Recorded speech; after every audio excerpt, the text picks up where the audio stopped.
I know I'm a bit late to this, but I want to talk about it anyway, so let's just get on with the Uzumi things. So on the 29th of May, a Pokemon conference was held where Nintendo and Game Freak discussed two new Pokemon games. The first one is Pokemon Quest, which is already out. You could play it right now, it's free. And the second game they announced was Pokemon Let's Go Pikachu and Let's Go Eevee. I kind of want to discuss that now because I haven't had the chance to until now. So releasing on November 16th, Pokemon Let's Go Pikachu and Pokemon Let's Go Eevee releases, returning you back to the Kanto region with all 151 Pokemon, which is great. The number one thing you need to remember about this new Pokemon game is that it's been named and it's been designed in such a way to capture as large of an audience as it really can possibly try to do. Because if you look at the grand scale of what Nintendo's trying to do with this new Pokemon game, they're not only trying to regain the people that played Pokemon on the 3DS or the DS, Nintendo's trying to recapture the long-time players, the old players that played Gen 1 or 2 or didn't play the rest of them, general console players that haven't really played a Pokemon game before, and the Pokemon Go players, which I think is the most important aspect of this entire thing. Pokemon within itself, of course, is huge, especially in Japan, but in the rest of the world, especially like I said with Pokemon Go players, there's still a large audience that Nintendo can capture and bring into this whole new Pokemon game, and potentially with the new Pokemon game coming in 2019. Let's Go is just a great opportunity for Nintendo to bring in a whole new audience for the Switch. Similarly to Pokemon Go, Let's Go is focusing on returning to the first generation of Pokemon, not only in the region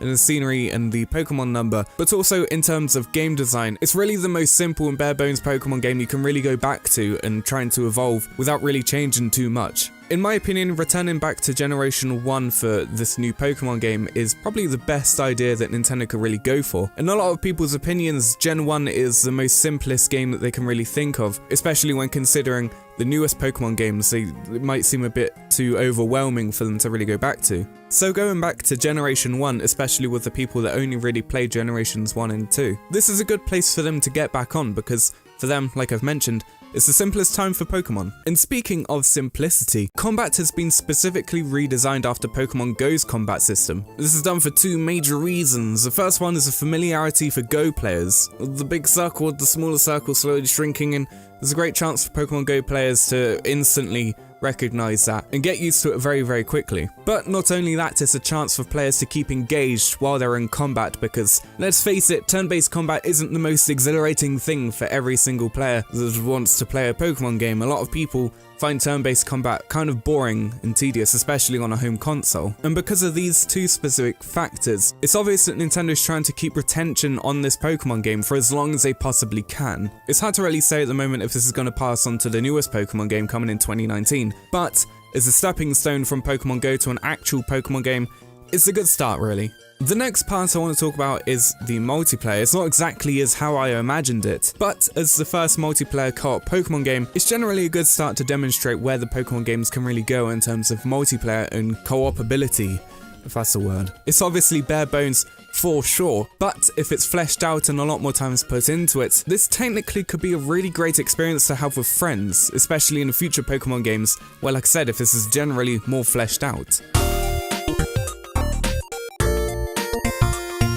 So even though I generally like the overall design and the direction that this Pokemon game is going in specific, there's something that I don't actually like about what this game is going to try and do. I'm not sure if it's confirmed by Nintendo or not, or if they're going to implement a different feature for this, but at the moment, according to sources, motion controls are mandatory for capturing Pokemon. I'm not the biggest fan of this because it's a bit awkward, especially if you're in tabletop mode and you want to capture a Pokemon. How are you generally going to do that without looking like an idiot when not everyone can see what you're doing? And the same really can be said when playing this game in handheld mode. It's not exactly the most comforting thing to do to swing around your Switch. If you've played games on your Switch where you kind of have to swing the Joy-Cons and you want to do specific motions, it's not the most comforting thing because you feel like you're going to throw your Switch across the room. So I'm hoping that this isn't the only option for capturing Pokemon. If there's a button press or if you could swipe on the Switch's screen like in Pokemon Go, I think that'll be a much better option than only using Joy-Cons for capturing Pokemon, because like I said, only using Joy-Cons just seems a bit too precarious, especially in handheld mode. So the last few things that I kind of want to talk about are the things that I've seen be a bit controversial in some places, but I generally don't care personally. These things can either be good or bad, you can take them as you want, but personally, I just don't mind. The first thing is Pokemon Go integration, where you can transfer Pokemon and items, I think, back and forth between Pokemon Go and Pokemon Let's Go. I've seen someone mention that once a Pokemon Go server is shut down, an essential part of Pokemon Let's Go is lost forever. Now personally, it could be disappointing to lose a part of the Pokemon game. Pokemon Go isn't an essential part of Let's Go. As far as I could see, Pokemon Go only serves as an alternative method of capturing and adding Pokemon to the Pokédex. It's really nothing that couldn't already be done, especially when you're only capturing the original 151 Pokemon. It's not a huge loss. Something else a bit controversial that I've seen is that you can't evolve your starter Pokemon. Now personally, this isn't a huge deal, but the option would have been nice. Where I'm a huge fan of both Pikachu and Eevee, I probably wouldn't evolve either. I would probably just keep them in their base evolution form. However, I can see that a lot of people would be concerned about this, especially when looking at the amount of evolutions that Eevee has. Eevee isn't really the most cut and dry Pokemon in terms of evolutions like Pikachu. And the third thing I want to talk about is the presentation of the games. Personally, I don't mind that they look a step up from a standard 3DS Pokemon game, and as quoting from Arlo, "This really does just look like up-res 3DS games." At this point, what with the games being a testing ground for Game Freak, the choice in artistic design really isn't that big of an issue. The artistic design keeps some familiarity with the 3DS games, and the games do still look pretty. And the final thing I want to talk about, and I think it's the most controversial aspect of this entire game, Pokemon are completely visible in the overworld instead of being random encounters. Now for me, I think that this change is good for introducing new players, especially for those who are more accustomed to Pokemon Go. It allows them to ease themselves into the new games much easier. As well as this, gameplay needs to be suitable enough for home console and portable experiences. The implementation of encounters just allows players to choose whether they want to engage or avoid combat. I think it's important to mention, however, that the randomity of the Pokemon spawning hasn't actually been confirmed from what I've seen. So the Pokemon spawning in an area can still be completely random just from a set list of specific Pokemon. So those were generally the aspects I wanted to talk about regarding Pokemon Let's Go. And in conclusion, I think the most important thing to remember is that these aren't the next big Pokemon games as confirmed by Nintendo. This is only a chance for Nintendo and Game Freak to mix up the already established formula of the original Pokemon games, which I personally welcome. While I don't fully welcome all of the new aspects such as the capturing mechanic and the inability to evolve starter Pokemon, it's great to see some of the capabilities of what the next Pokemon game could be. At this stage of the Pokemon franchise, I think it's important for Game Freak to take a hard look at what does and doesn't work for Pokemon. Let's Go is just a fresh start on a whole new platform. Because after all, the Switch is a big deal, and Nintendo wants to make sure they don't mess anything up with their most important IPs. I'm sure the next Pokemon game in 2019 will be much closer to what we expected of a Switch Pokemon game. At the moment, we just have to wait for it. Let's just let Nintendo and Game Freak do their thing and create a great polished Pokemon game, unless they just decide to pull a 180 and make a game like Gale of Darkness.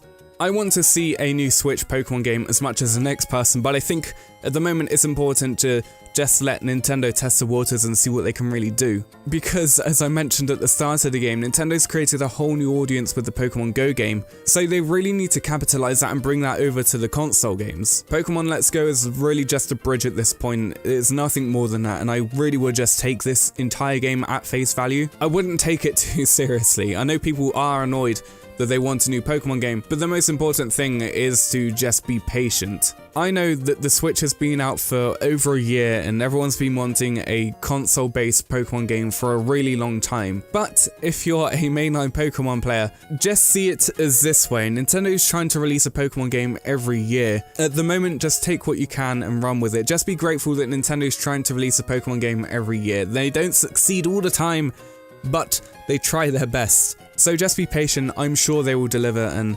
that's generally my whole opinion on Pokemon Let's Go. So any opinion you have on Pokemon Let's Go, please feel free to voice it down in the comments. I am really interested to see what you guys have to really say about this.